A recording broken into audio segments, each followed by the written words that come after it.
to think years after Adventure Time, Steven Universe, Gravity Falls, these series that practically invented a new genre, there still technically isn't a name for that genre.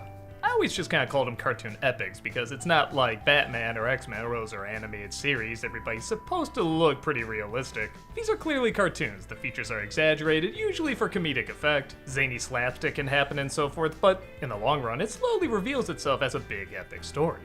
The Owl House definitely falls into that category, and as these cartoon epics go, this is probably the fastest I got into one of these shows. Luce is an awkward teenager who's into awkward things and sadly can't make any friends, which, I'll be honest, I don't buy at all. You're telling me this kid couldn't make friends with these type of kids or these type of kids or any of these types you see at any school? Well, anyway, her mother is sending her to a camp that's hopefully gonna make her more normal, but when she accidentally stumbles into a fantasy world called the Boiling Isles, she decides to spend her summer there, hoping her mother never puts together that she's not actually at camp. While there, she befriends a witch named Ida, an adorable nobody-knows-what named King, a hilariously obnoxious door knocker named Hootie, and several other witches, demons, and just all-around strange creatures. If you've been watching my reviews and you know what I like, you can probably tell I gravitated towards this world right away. It's funny, one of the subplots in the show is about combining different elements because that's probably what I like the most about this show. On top of it being very, very funny and having very likable characters, the premise seems to be all about combining things that have been done before, but putting them together to make something new. And I love when a show does that. To me, this show feels like a mix between Kiki's Delivery Service and Beetlejuice. It has the heart and wonder of Kiki, but also the dark twisted humor of Beetlejuice. Honestly, this would probably be my favorite out of all the cartoon epic series if it wasn't for just one thing that drove me absolutely insane, but we'll get to that in a bit. And honestly, I don't think it's gonna bother other people as much as it does me. The characters, on top of being really, really funny, are pretty instantly likable. Even ones you're not supposed to like, for the most part, evolve in a way where they become really complex and interesting. Ida is an outlaw who's constantly on the run, but at the same time is always selling human stuff. It's almost like Little Mermaid, how she misinterprets what everything is. So Luce constantly explains what everything is, while Ida agrees to teach her all about being a witch. I always love this setup where the person showing you this kind of dangerous world is also kind of a dangerous person herself. She's a charlatan, she breaks the rules, and sometimes they're good rules to break, and sometimes they're not very good rules to break. Combining that with Luce's constant need to want to discover and explore, it just leads to this really great, creative, and fun world to explore. What I really like about this show is, unlike a lot of shows I've been talking about recently, where they'll kinda have a really underwhelming first season where they just stay in one spot, here, they definitely have a spot they return to with the Owl House, which on its own is actually very imaginative and holds a bunch of secrets. But they'll still venture out and go to different places. Some of them are a little familiar, like there is a witch school, which is very clearly Hogwarts. And yeah, that's not really my thing, but I will admit what they do with it is funny. They even do make some good jokes about Hogwarts in there. My stuff is more when they go to different places that have different creatures and even learn different types of magic. I really love what they do with the world building where Luce actually figures out a different way to use this magic. It's a little complicated to explain, and I guess I don't want to give away too much, but it ties into drawing, which is really great for Luce because she obviously loves to do drawings and fan art and stuff. And it's also great because she has to discover it. Ida kinda teaches her, kinda gives her a few ideas, but then she kind of evolves it. There's a lot of things that work that way, where again, you're taking these different elements that you're familiar with, but you combine them in a way that hasn't been combined before, and you make something that's really exciting, fun, and new. It's actually one of the few shows where I was more okay with the social dilemmas and the side adventures than I was with the overall big story. There's a little bit of a mystery of where King comes from, and honestly, the reveal is good. I mean, he does have a good backstory, but if you never ever told me what his backstory was, I'd be okay with it. The character is just so likable, and I love seeing him interact with everybody that I would still be satisfied. Even some of the characters you think are gonna be one note and boring really come around and become some of the best things in the show. Like, look at this character named Amity. Just from that intro, don't you immediately know what this character is gonna be? She's gonna be the bully, she's gonna be the Malfoy or the It punks, just the characters that are there to only be the antagonist, nothing interesting at all. But not only do they give her a tragic backstory that ties into her parents, which, yeah, okay, we've seen something like that before, but they also give her a love interest, which, okay, that's two things that you've seen in other series before, but combining those two together with what is usually just a side bully character, and it's all done in the first season, suddenly transforms her from being the least interesting character to the most interesting character. I like her connection with her parents. I find it interesting. Her little crush that she's afraid to tell is also really kind of adorkable. Even when some series do decide to finally evolve their villains, in my opinion, they're usually done too late. Like Malfoy, again, is done in like, what, movie 6? So you got like 5 movies of him being a complete drag. But here, it feels right she should start off as kind of the snobby bully and evolve over the first season.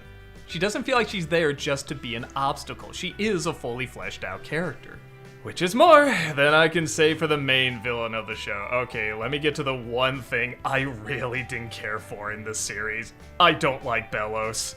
Bellows is the big bad guy of the series, and maybe 20 years ago he would have worked, but nowadays he's just Mum-Ra, the Horned King, the Fire Lord, villains that worked fine in those properties years ago, but nowadays is just an irredeemable monster that's clearly trying to tie into the commentary the show is trying to get across. I found this aggravating for 3 reasons. One, like I said, I think he's boring.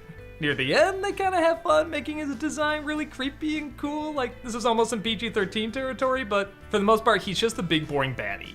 Second, I thought the show was doing much better with its commentary when it wasn't being so direct. For example, Ida has a curse in this show, and she has to learn how to live with it. The people around her have to learn how to live with it. And there's a lot of ways you could interpret that. You can interpret that as a physical disease, or a mental disease, or even just being socially awkward, or not fitting in, or trying to figure out how to fit in. There's so many ways you could interpret it. And there's a lot of commentary like that in this. Things kinda have this broad range. With Bellows, there's only one thing he could represent, and it's so on the nose, and you get it the first time you see him, yet you have to go through half the series with them hammering in this message. And I just don't feel like they're adding anything that new to it. Third, so much of the series is not judging a book by its cover. Luce comes to this scary, creepy place, but there's actually a lot of charm to it and a lot of good to it, and it's all about accepting others and finding different points of view, and maybe people you think are scary aren't scary. Except for that guy, he totally is. Yeah, he looks like a monster, he is a monster. Don't even trust him for a second, there's no good in him. If they went out of their way to show the human side to this guy, like why he believes what he believes, which they do hint at a little bit with his backstory, which I also didn't think was that well done. How can nobody put together who this guy was? But they just don't try to show any humanity to this guy. They just say, he's evil. Boom. Done. And I think that's really betraying the message. You can have a guy get to a point where he is beyond saving, but I think you need to show he was a person who could be influenced like any of us could, because that's the idea. It's like the Lorax, anyone could become this guy, but it became like the Lorax, where there's just this generic bad guy we can throw all our hate into and say, boo, it's all his fault, boo, and the show just feels like it's smarter and better than that.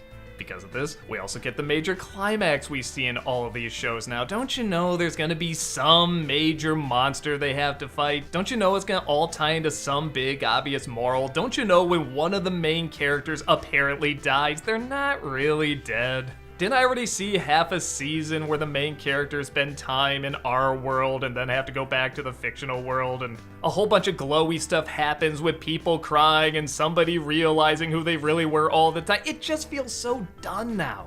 To me, a real threat would be something like a cute little cuddly character, like the one from Cats Don't Dance that was trying to make the world all bright and colorful and not so strange and weird, but ironically enough, they do give us that. Yeah, there's this kid character called the Collector who has a really interesting backstory and wants to make everything bright and colorful and everybody's his toys and everything, and they do flesh out the human side of him while also making him a villain, and this is great. This is what I would have loved the whole show to be around, but even when he starts to be the main focus, in comes Bellows again, because, you know, we gotta put our obvious commentary over the story, and for me, it was so dull, so generic, and so recycled. But okay, before you kill me, that's my personal take. And I think objectively, for this type of show in modern day, this is still a character that works fine. This is a show that's also trying to entertain the kids, and they are gonna throw in some tropes that, yes, maybe adults have seen over and over and we're tired of and we caught on to, but kids wouldn't have yet.